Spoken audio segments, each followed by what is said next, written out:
పరిశుద్ధ గ్రంథమైన బైబిల్ తెరిచి యాకోబు రాసినటువంటి పత్రిక 5వ అధ్యాయం 17వ వచనాన్ని ఒకరు చదువుతుండగా బైబిల్ కలిగిన ప్రతి ఒక్కరు కూడా మీరు బైబిల్ తెరిచి ఈ వాక్య భాగాన్ని మీరు గమనించాలని ప్రభు పేరట మీకు మనవి చేస్తూ ఉన్నాను. యాకోబు పత్రిక 5వ అధ్యాయం 17వ వచనం. ఏలియా మన వంటి స్వభావం గల మనుషుడే. వర్షింపకుండునట్లు అతడు ఆసక్తితో ప్రార్థన చేయగా 3.5 సంవత్సరముల వరకు భూమి మీద వర్షింపలేదు. అతడు మరలా ప్రార్థన చేయగా ఆకాశము వర్షమిచ్చెను, భూమి తన ఫలమిచ్చెను. తలలు వంచండి, కళ్ళు మూయండి. ఒక్క నిమిషం ఎవరికి వారు వ్యక్తిగతంగా ప్రార్థన చేసుకోండి. ఈ ఉపవాస ప్రార్థన దినములలో 3వ దినమున దేవుని సన్నిధి చేరిన మనతో ప్రభు మాట్లాడులాగున ఆయన మెల్లని స్వరం కొరకు ఎవరికి వారు వ్యక్తిగతంగా ప్రభు దగ్గర ప్రార్థన చేసుకోండి. ప్రభా, ఈ రాత్రి నాతో మీరు మాట్లాడండి అయ్యా. మీ మెల్లని స్వరంతో నాతో మాట్లాడండి తండ్రి. మీ వాకులో నాకు ఆదరణ, మీ వాకులో నాకు నెమ్మది, మీ వాకులో నాకు ధైర్యం. మీ వాకు ద్వారా నేను హెచ్చరించబడతాను, మీ వాకు ద్వారా నేను సరిచేయబడతాను, మీ వాకు ద్వారా నేను పురికొల్పబడతాను తండ్రి. మెల్లని స్వరంతో నాతో మాట్లాడండి అయ్యా. ఈ రాత్రి నన్ను మీరు దాటి వెళ్ళొద్దు తండ్రి. నా కుటుంబాన్ని మీరు దాటి వెళ్ళొద్దు నాయన. ప్రభా, నన్ను దర్శించండి అయ్యా.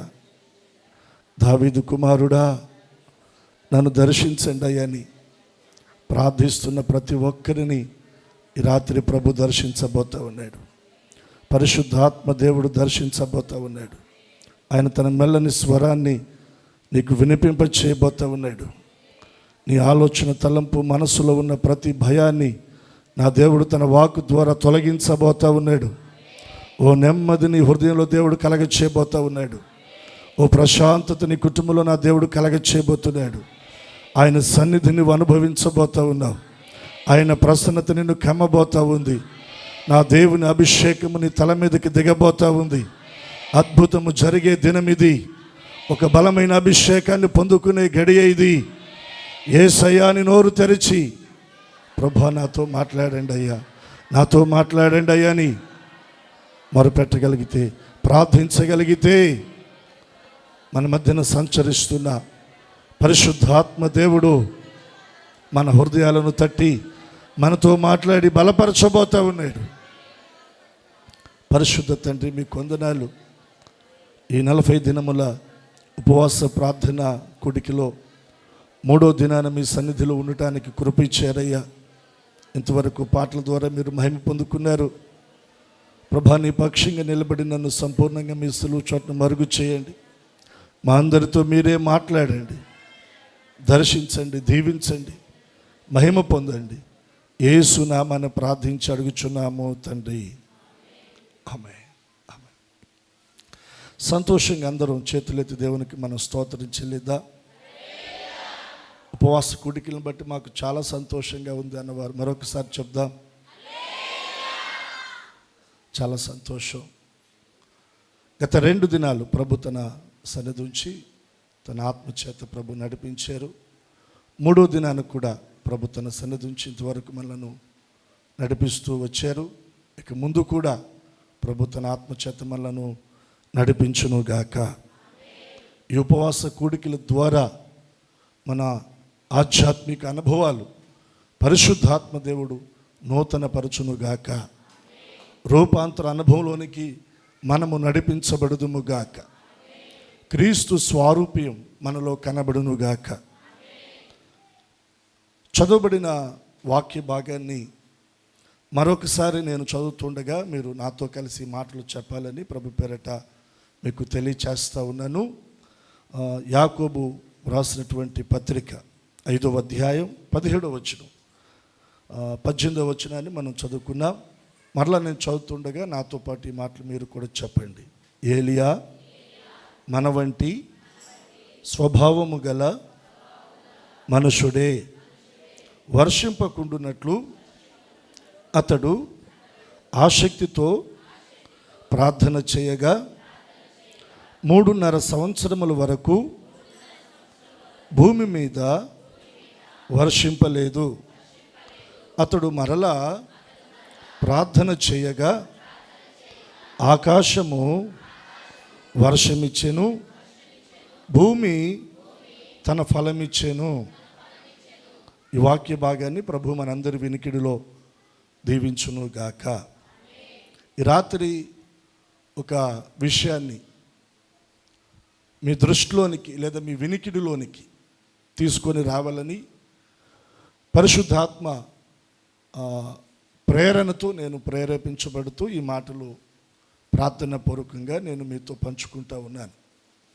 చాలామంది వారి యొక్క ఆలోచన, వారి తలంపు ఎలా ఉంటుందంటే, నేను చాలా అల్పుడను, చాలా దీనుడను, చిన్నవాడను, నేను ప్రార్థన చేస్తే నా ప్రార్థన దేవుడు వింటాడా?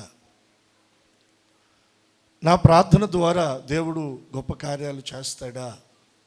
మార్పు తీసుకొస్తాడా? మన వైపు మనం ఆలోచన చేసుకుంటూ మన పరిస్థితులను బట్టి దేవుని సన్నిధిలో ప్రార్థించడానికి ఒక్కొక్కసారి మనం నిరుత్సాహపడతాం. దేనికంటే మన బలహీనతలను బట్టి.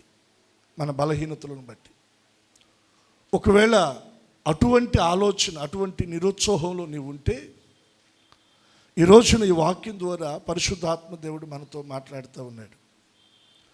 ఎవరిని మన ఎదుటికి తీసుకొస్తున్నాడంటే ఏలియా. సహజంగా పాత నిబంధనలో ఏలియా గొప్ప దైవజనుడండి. దేవుని కొరకు రోషం కలిగిన దైవజనుడు, దేవుని కొరకు నిలబడి పౌరుషంగా దేవుని పక్షంగా పనిచేసినటువంటి దైవజనుడు. ఏలియా ప్రార్థన చేస్తే ఆకాశము నుండి అగ్ని దిగి వచ్చింది. ఏలియా ప్రార్థన చేస్తే ఆకాశము మూయబడింది. ఏలియా ప్రార్థన చేస్తే ఆకాశము తెరవబడింది. 2 తలంపుల మధ్యన ఉన్న ఇశ్రాయేలు ప్రజలను ఏలియా వారితో మాట్లాడి వారి హృదయాలను రేపి దేవుని పక్షంగా వారితో సవాలు చేసి వారిని దేవుని వైపు సంపూర్ణంగా మళ్ళించినటువంటి ఒక గొప్ప దైవజనుడు. పాత నిబంధనలో ఏలియాను గురించి మనం మాట్లాడుకోవాల్సి వస్తే చాలా గొప్ప దైవజనుడు. మనం కూడా ఏమనుకుంటామంటే, ఏలియా గొప్ప దైవజనుడు కాబట్టి, ఓ గొప్ప ప్రవక్త కాబట్టి, ఓ గొప్ప వ్యక్తి కాబట్టి ఆయన చేసిన ప్రార్థన దేవుడు ఆలకించాడు. ఆకాశం నుండి అగ్ని కురిపించాడు, ఆకాశాన్ని మూసాడు, ఆకాశాన్ని తెరిచాడు, అద్భుతాలు చేశాడు, గొప్ప కార్యాలు చేశాడు. కారణం ఏంటంటే ఆయన గొప్ప దైవజనుడు అని. కానీ క్రొత్త నిబంధనలో ఆ అపోహను దేవుడు తొలగించడానికి అపోస్తలుడు అయినటువంటి యాకోబు దైవజనుని దేవుడు వాడుకొని పరిశుద్ధాత్మ దేవుని యొక్క ప్రేరణ ద్వారా ఓ చక్కటి పదాన్ని ఇక్కడ దేవుడు మన కొరకే ఆ పదాన్ని దేవుడు తెలియచేస్తూ ఉన్నాడు. ఏంటి ఆ పదం అంటే, ఏలియా మన వంటి, చెప్పండి ఎలాంటి వాడంట? ఇప్పటి వరకు ఏలియాని గురించి మనం మాట్లాడుకుంటే ఏమని మాట్లాడుకున్నాం?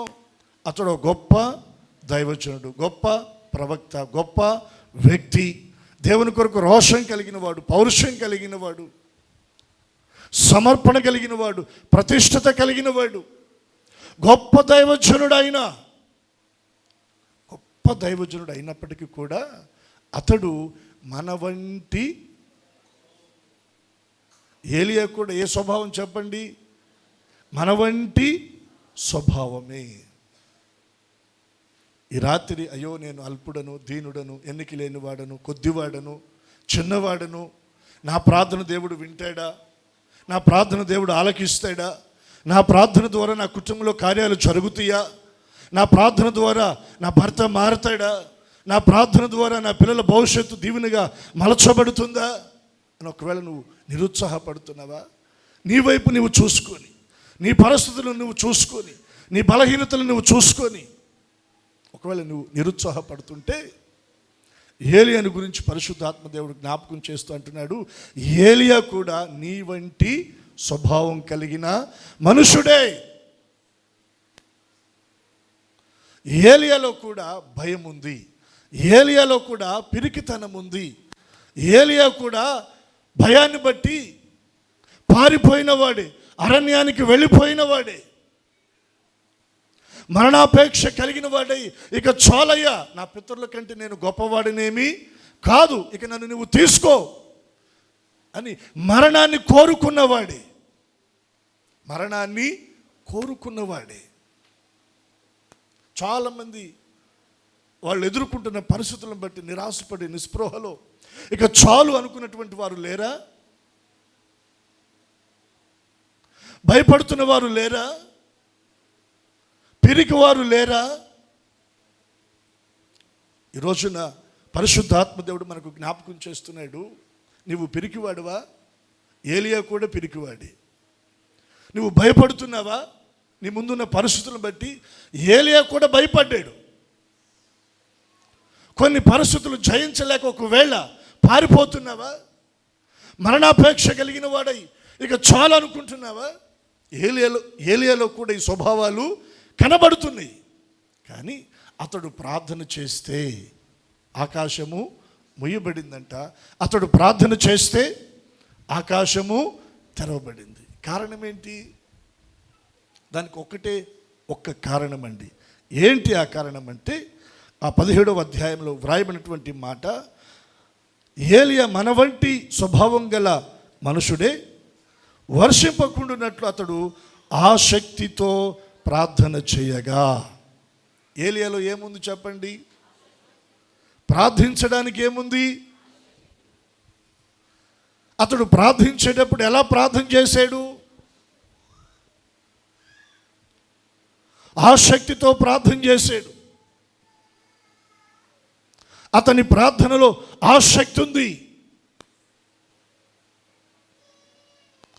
ఏలియా మన వంటి స్వభావం కలిగిన మనుషుడే అని పరిశుద్ధాత్మ దేవుడు ఎందుకు జ్ఞాపకం చేస్తున్నాడంటే, అతడు కూడా ఒక సామాన్యమైనటువంటి వ్యక్తే. కానీ అతని ప్రార్థన ద్వారా దేవుడు అద్భుత ఆశ్చర్య కార్యాలు జరిగించడానికి గల కారణం ఏంటంటే, అతని ప్రార్థనలో ఆసక్తి ఉంది. నీవు ప్రార్థన చేసేటప్పుడు ఆసక్తిగా నీవు ప్రార్థన చేయగలిగితే, ఏలియా ప్రార్థన దేవుడు ఆలకించి అద్భుతాలు జరిగించినట్టుగా నీ ద్వారా, నీవు చేసిన ప్రార్థన ద్వారా కూడా దేవుడు అద్భుతాలు చేయడానికి సిద్ధంగా ఉన్నాడు. రెండు చేతులు ఎత్తి స్తోత్రం చదువుదామా. ఏలియా ప్రార్థన చేస్తేనంట ఆసక్తితో 3.5 సంవత్సరాలు ఆకాశము ముయ్యబడిందంట. 18వ వచనాన్ని మీరు చదవండి. అతడు మరలా ప్రార్థన, ఆకాశము వర్షం ఇచ్చెను, భూమి తన ఫలమిచ్చెను. ఎవరైతే ఆసక్తితో ప్రార్థన చేస్తారో వారి కొరకు ఆకాశము వర్షమిస్తుంది. ఎవరైతే ఆసక్తితో ప్రార్థన చేస్తారో వారికి భూమి ఫలమిస్తుంది. ఈ రాత్రి నేను మీకు జ్ఞాపకం చేస్తున్న మాట ఏంటంటే, దేవుని పాదాలను సమీపించి ఆసక్తిగా నువ్వు ప్రార్థన చేస్తే ఆకాశము దేన్ని సూచిస్తుందంటే పర సంబంధమైన ఆశీర్వాదాలను సూచిస్తూ ఉంది. నీ కొరకు దేవుడు ఆకాశపు వాకిళ్లను తెరుస్తాడు, పర సంబంధమైన ద్వారాలను దేవుడు తెరుస్తాడు.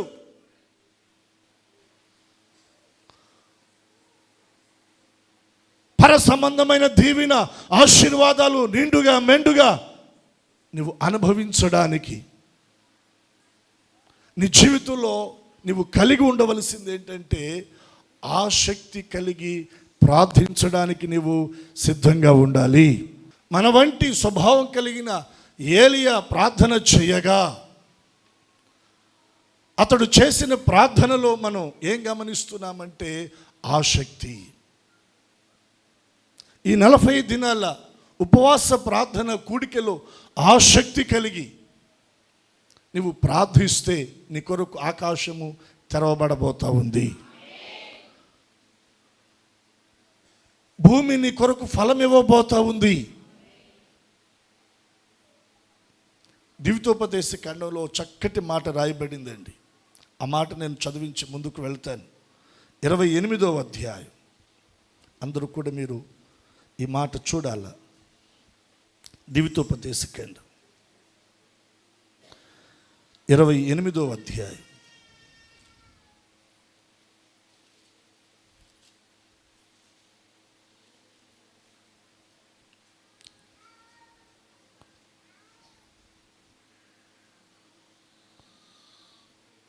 పన్నెండవ వచనం.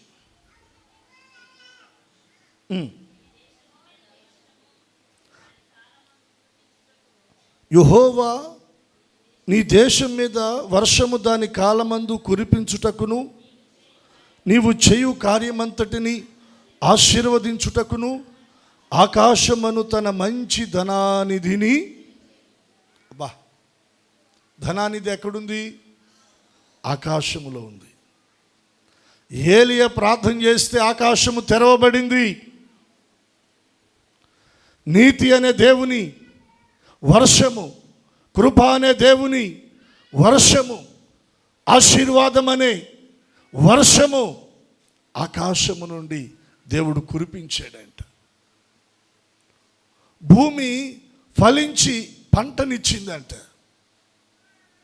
ద్వితోపదేశ ఖండంలో దైవజుడైన మోషే ద్వారా దేవుడు ఇశ్రాయేలు ప్రజలతో మాట్లాడుతూ ఉన్నాడు. యెహోవా నీ దేశం మీద వర్షము దాని కాలమందు కురిపించున్నట్లును. దాని కాలమందు తొలకరి వానుంది, కడవరి వాన. కడవరి వాన తొలకరి వాన టైంలో పడిన, తొలకరి వాన కడవరి కాల ఆ సమయంలో పడిన పంటలు సరిగ్గా పండవు. పండిన ఆ ఫలము ఇంటికి మాత్రము చేరదు. అంటే నువ్వు చేసే పనులలో, అది చేతి పనే కానీ, వ్యాపారమే కానీ, ఉద్యోగమే కానీ, వ్యవసాయమే కానీ, అది మరి ఏదైనా దాని కాలమందు దేవుడు నీ జీవితంలో దాన్ని కురిపిస్తాడంట.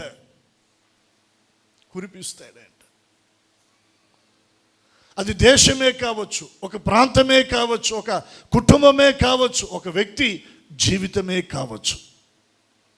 నీకు కావలసిన ఆశీర్వాదాన్ని, నీకు కావలసిన మేలును, నీకు కావలసిన సమాధానమును, నీకు కావలసిన క్షేమమును దేవుడు దాని కాలంలో నీ కొరకు ఆయన కురిపిస్తాడు.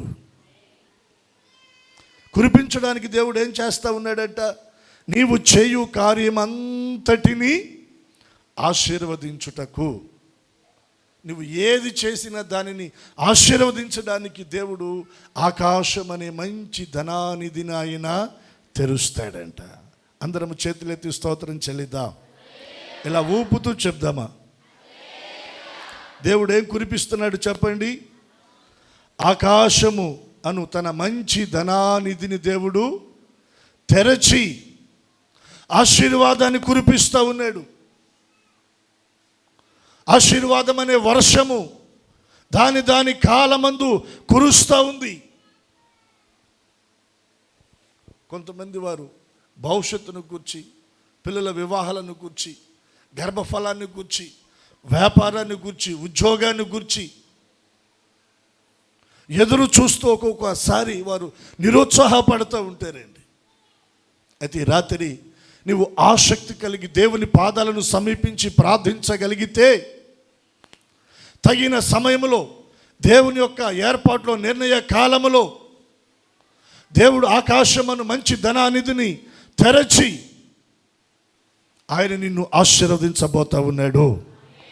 దేవుడు నీకు క్షేమాన్ని కలగచేయబోతా ఉన్నాడు. నీ జీవితంలో జరిగే అద్భుతం ఏంటో తెలుసా? నీవు అనేక జనములకు అప్పిస్తావు కానీ అప్పు చేయవు. చప్పట్లు కొట్టి దేవుని నామాన్ని కనపరుద్దాం.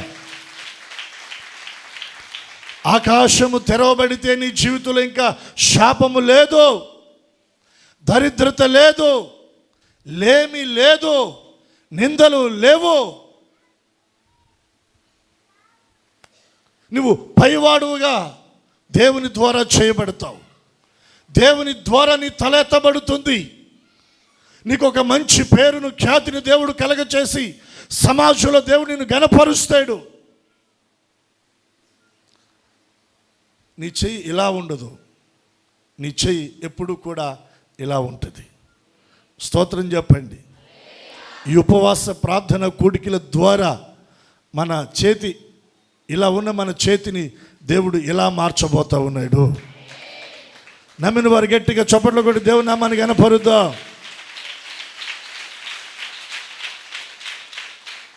ఇచ్చేవాడువుగా, ఇచ్చేదానవుగా దేవుడు నిన్ను చేయబోతా ఉన్నాడు. నువ్వు అప్పు ఇస్తావు, అప్పు చేయవు. నువ్వు సహాయం చేస్తావు, సహాయం కొరకు దేహి అని నువ్వు వెళ్ళవు. ఎప్పుడు అంటే నువ్వు ఆసక్తి కలిగి దేవుని సన్నిధిలో ప్రార్థన చేయగలిగితే, ఆసక్తి కలిగి నువ్వు ప్రార్థన చేయగలిగితే, ఆకాశమును తన మంచి ధనానిధిని తెరచి నీ జీవితంలో ఒక సమృద్ధిని దేవుడు కలగ చేయబోతూ ఉన్నాడు. భూమి తన ఫలం ఇస్తుందంటే అండి, భూమి తన ఫలం ఇస్తుంది.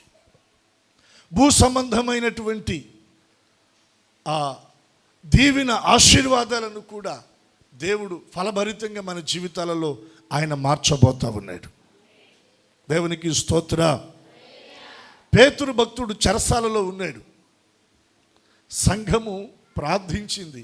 ఎలా ప్రార్థించింది చెప్పండి? అత్యాశక్తితో ప్రార్థన చేసింది. సంఘము అత్యాశక్తితో ప్రార్థన చేయగా చెరసాలలో ఉన్న పేతురు భక్తుడు బయటకు వచ్చాడు. అతని చేతులకున్న సంఖ్యలు ఊడి పడిపోయినాయి. అతని కాళ్ళకున్న సంఖ్యలు ఊడి పడిపోయినాయి. అతని ఎదుట మొదటి కావలి, రెండో కావలి, పట్టణపు గవిని, ఇనప ద్వారబంధాలు తెరవబడ్డాయి. ఆసక్తి అచ్చాశక్తితో నువ్వు ప్రార్థించగలిగితే నీ ఎదుట ద్వారాలు తెరవబడతాయి.